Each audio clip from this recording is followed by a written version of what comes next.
The red and black flag was a warning that greeted coastal residents today, alerting individuals that Hurricane Frederic was on its way. There was a flurry of activity on the coast this morning as some residents were boarding up windows, removing sailboats from the beach, or filling up their automobile. Oh yeah, they lined up all the way back well into the mall and out Highway 90 and what have you. What's this going to do to the coast gas supply today, think? I don't know. They tell us we may get an extra allocation when we should, but you never know what they're going to do. But we're going to run out sometime early today. We won't be able to get any more. You can see the lines. Nobody's mad or anything. They seem, patient, thank goodness, because we're doing everything we can. But we'll be out, I'd say by noon or maybe a little later. I'm getting gas in case I have to go out. Mm-hmm. You plan to stay here right now? Yes. You live away from the beach? By Jeff Davis College. Mm-hmm. And we're going to open our store this morning, and we'll probably close around lunch. And if it's going to hit here, I'll leave. I've never been in a hurricane. Tourists and conventioneers were also busy this morning, exiting most local hotels. This is a time-lapse satellite view of the storm as it moves toward the Gulf Coast. It's projected the storm's eye and its surrounding wall cloud will reach the Alabama shoreline near Mobile Bay at 9 p.m. Eastern Time tonight and move inland, tracking a path northeastward for the next 4 days, leaving a trail of wind damage, flooding, and tornadoes.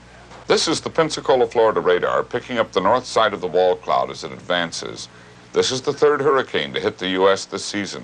It's not that this is an abnormal year, but the past 5 years have had extremely quiet hurricane seasons. The drive east on Highway 90 to Jackson County was like an obstacle course Wednesday night. In the midst of blinding rains and strong winds up to 118 miles per hour, there was a sanctuary in the storm, the Singing River Power Company in Goshen, which operated throughout the evening on auxiliary power. Also, and we emphasize that it is unconfirmed.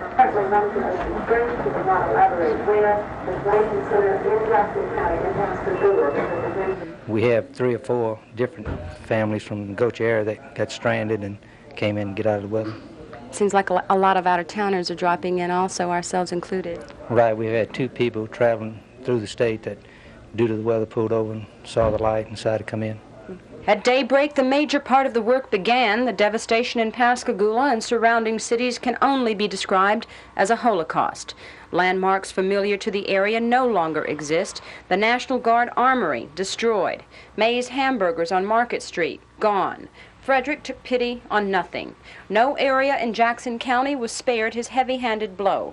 Steel beams like twisted pretzels blew in the early morning winds. Trees and power lines were down and blocked the majority of neighborhood streets. It seemed as though Pascagoula was waiting for Frederic. Many residents took precautions in boarding up and taping up, but in spite of those precautions, officials say no area of Jackson County was left untouched.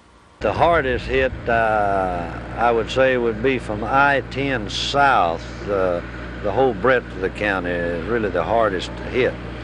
In fact, there's not a building of any size, shape, or form within that area that has not sustained some damage. We have no reports of fatalities. We have no reports of serious injuries. We had I'd say less than 20 minor injuries. None were carried to the hospital. And we had one good thing that happened over in Ocean Springs. We had a baby born during the birth. But really, I'm surprised at the amount of destruction where I believe these twisters came through in apartment complexes and the trailer parks away from the beaches. I'd say that this one would comparable or favorable with Hurricane Betsy. As to the destruction it's done to this city, is it the worst it's ever seen? It's the worst I've ever seen in Jackson County as long as I've been in operation in these disasters. We moved our living room furniture into the bedroom. And then I said it's time for us to get out now. And so me and a boy and my husband. And so he just told me, because the wind had me up, and he just told me on and put me in the car. And then by the time we got in the car, then we hit the house. Well, we couldn't see it because it's raining, and dark. We couldn't see the house go down now until it got day, and then my husband walked out here and said the house gone. Phillips says 47,000 residents evacuated their homes, 11,000 people waited out the storm, and over 20 shelters in the county. Many of those shelters were severely damaged by Hurricane Frederic. The further east you went yesterday morning, the more damage you found. In fact, there was a visible change from West Biloxi to East Biloxi. Pass Road was one of the hardest hit areas of Biloxi, with windows blown out of most all the businesses on the south side of the street. It was a big change from past storms. The north winds damaged areas that weren't hurt during Camille. The beach appeared to fare well. Most of the visible damage there involved fallen trees and marquees.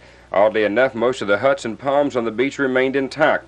So far, it looks like no deaths, and the only injuries that officials were aware of were 3 Biloxi City employees.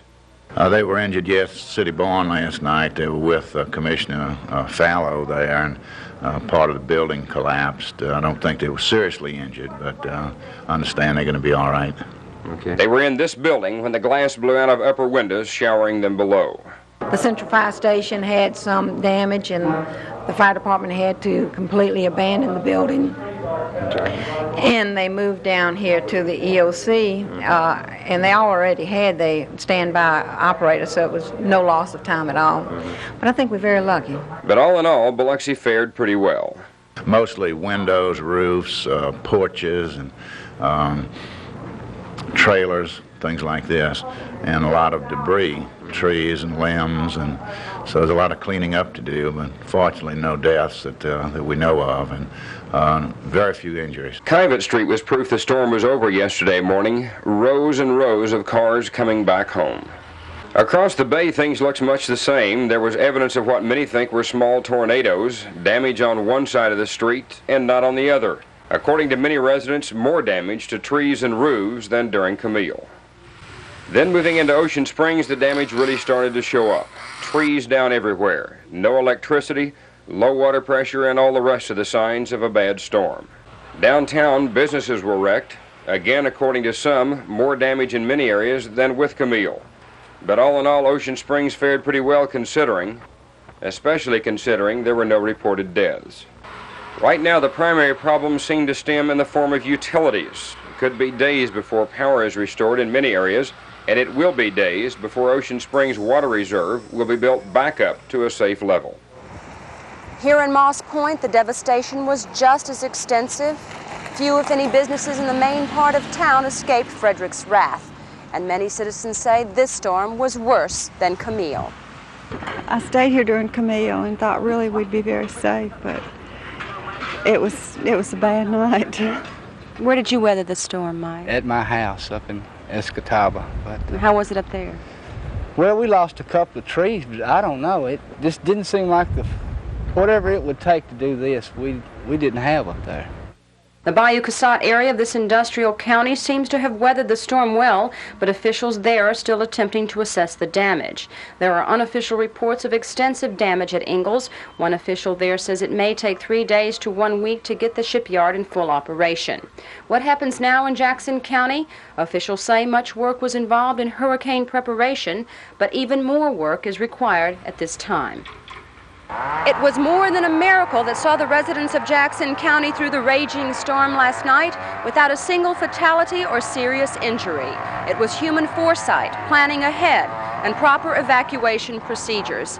And even now, in the wake of Hurricane Frederic and his mass destruction, ironically enough, there seems to be an element of hope here in Jackson County. Most people say they will rebuild. They'll start again. From Jackson County, I'm Elaine Stevens, Newswatch 13.